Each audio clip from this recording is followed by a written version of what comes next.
What's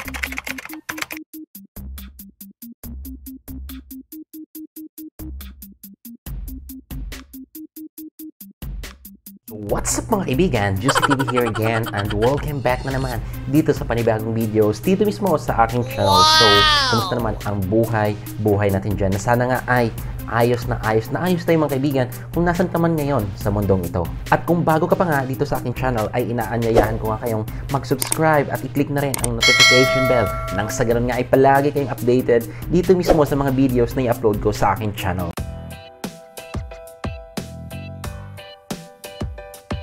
Marami na nga tayong mga kababayang OFWs nga na nakauwi na sa bansang Pilipinas. Yung iba ay nakarating na sa kanilang mga probinsya. Yung iba naman, papauwi pa lang sa bansang Pilipinas. Kamakailan nga ay nagkaroon na ng first flight nga papuntang Pilipinas last April 21. At ngayon mga kaibigan, nasundan April 25 nga. Ngayon yung pangalawang flights ng mga kababayan nating Pilipino na pauwi sa bansang Pilipinas. So ngayon mga kaibigan, sa video ito ay pag-uusapan natin yung tungkol nga sa mandatory quarantine para sa lahat ng mga OFWs. Ano ba yung mga pinagdaanan nila at ano ba yung mga dapat nilang gagawin bilang isang OFW nga na pauwi sa bansang Pilipinas.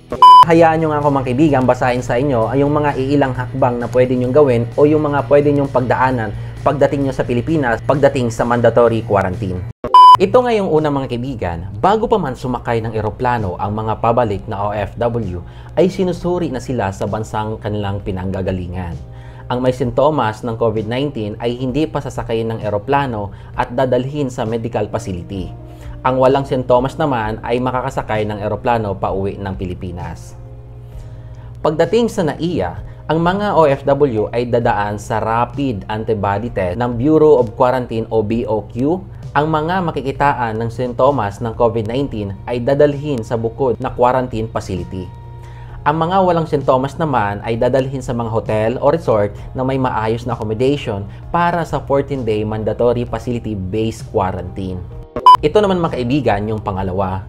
Ang mga OFW na sasailalim sa 14-day mandatory quarantine ay ihahatid ng Overseas Workers Welfare Administration o OWA, katulong ang Department of Transportation o yung DOTR, Philippine Coast Guard PCG sa mga quarantine facility na inaprubahan ng Interagency Task Force on Emerging Infectious Disease o IATF. Ayon sa IATF Resolution Number 22 Series of 2020, ang lahat ng LGU ay hinihimok na pahintulutan ang matiwasay na pagdaan ng mga OFW patungo sa natatakdang quarantine facility.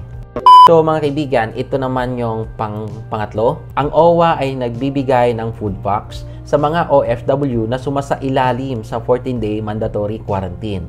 Minomonitor din ng OWA ang mga kalagayan ng mga OFW na nasa quarantine facilities hanggang makumpleto nila ang bilang ng araw na kailangang bunuin. Ang mga OFW na nakatapos ng 14-day quarantine ay bibigyan ng Certificate of Completion o quarantine period ng BOQ at Certificate of Length of Stay mula sa OWA. Patunay na hindi sila nakitaan ng sintomas ng COVID-19 at nakumpleto nila ang 14 na araw na quarantine. Ito naman mga kaibigan yung pang-apat.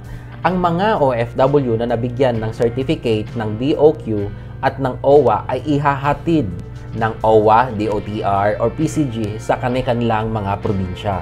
Alinsunod pa rin sa IATF Resolution Number 22 Series of 2020, ang lahat ng LGU ay hinihimok na pahintulutan ang matiwasay na pagdaan ng mga OFW na nabigyan ng certificate ng BOQ pauwi sa kanilang mga probinsya. Para sa mga taga-Visayas at Mindanao, patuloy na nakipag-ugnayan ang OWA sa mga kinauukulan upang maisagawa ang paghatid probinsya sa mga OFWs na nakakumpleto ng 14-day mandatory quarantine. So ayun nga mga kaibigan, klarong-klaro nga sa lahat ng OFW na pauwi ng Pilipinas. Kung nasang bansa ka man ngayon, sa airport pa lang mga kaibigan ay susuriin ka na kung ikaw ba ay may sintomas ng COVID-19 o wala. Sa lahat ng magkaroon nga ng sintomas ay dadalhin kayo sa isang medical facilities at yung mga wala namang sintomas mga kaibigan ay diretso na nga makakasakay sa eroplano. So pagdating nyo naman mga kaibigan ng NAIA ay kailangan nyo pa rin dumaan sa rapid antibody test ng Bureau of Quarantine na kung saan nga mga kaibigan, kung ikaw ay makikitaan nga ng sintomas ng COVID-19, ay ikaw ay dadalhin sa hiwalay na facility. At kung ikaw naman ay hindi nakitaan ng sintomas ng COVID-19 mga kaibigan, ikaw ay diretsong dadalhin nga sa hotel o resort na may maayos na accommodation para sa iyong 14 days quarantine. Pagkatapos nga ng mga kaibigan, kayo ay ihatid nga ng OWA at DOTR, Department of Transportation, sa inyong mga quarantine facilities.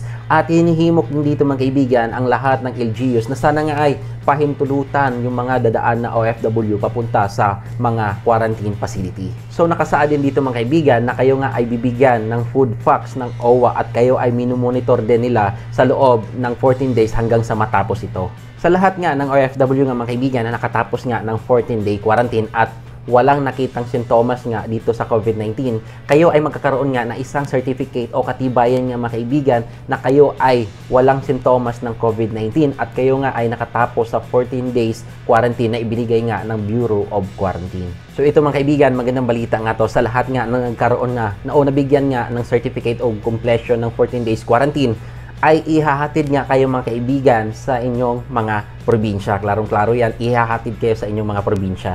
So mga kaibigan, sa mga taga-Visayas dyan at sa Mindanao, huwag mag-alala kasi sa ngayon nga mga kaibigan ay patuloy pa rin nakikipag-ugnayan ang OWA sa mga kinauukulan nang sa ganun nga ay mahatid nga sa probinsya ang lahat ng nakatapos ng 14 days quarantine. So ayun lang mga kaibigan, klarong-klaro na nga sana nga ay alam nyo na yung mga steps nga na mangyayari sa inyo, yung mga dapat nyong gawin pag kayo ay uuwi sa Pilipinas, kung ano yung mga test na kailangan nyo i-undergo, kailangan nyo dumaan sa 14 days quarantine, klarong-klaro mga kaibigan. At the same time, huwag mag-alala kasi may libre naman daw pagkain. May libreng pagkain ibibigay at kayo nga ay minumonitor sa loob nga ng 14 days ng OWA. At the same time mga kaibigan, sa mga kababayan natin dyan na taga Visayas o Mindanao nga nagwo-worry nga na baka nga hindi sila makauwi sa kanilang probinsya kasi nga dahil dito sa lockdown, mga kaibigan, patuloy pa rin nga nakipag-ugnayan sa kinauukulan yung OWA nang sa ganun nga ay makauwi kayo sa inyong mga probinsya. Ulitin ko po, patuloy pa rin nakipag-ugnayan yung OWA sa kinauukulan nang sa ganun nga ay makauwi kayo sa inyong mga probinsya. Sa lahat nga ng uuwi sa Pilipinas dyan ngayon ay huwag na kayo malungkot kasi maganda pala ang kahantungan ninyo kasi okay naman pala ang pamamalakad ng gobyerno sa lahat ng OFW na uuwi nga sa bansang Pilipinas. So bago ko nga mga kaibigan i-end yung video ito, ay hayaan nyo kong iwanan sa inyo yung mga listahan, mga padalahan dito mismo sa bansang Saudi Arabia, listahan ng padalahan ng pauwi at listahan ng padalahan ng NJAS mga kaibigan, okay? Panoorin nyo na lang yung mga listahan kung saan location malapit kayo. Nang sa ganun nga ay makapagpadala nga kayo ng pera sa mga mahal nyo sa buhay sa bansang Pilipinas. Please take note lang mga kaibigan na yung timing nga ng pagkapadala o yung timing nga ng mismong branch ng padalahan mga kaibigan ay nag-iiba yan pag nagbibigay ng panibagong curfew hours sa lugar dito mismo sa bansang Saudi Arabia.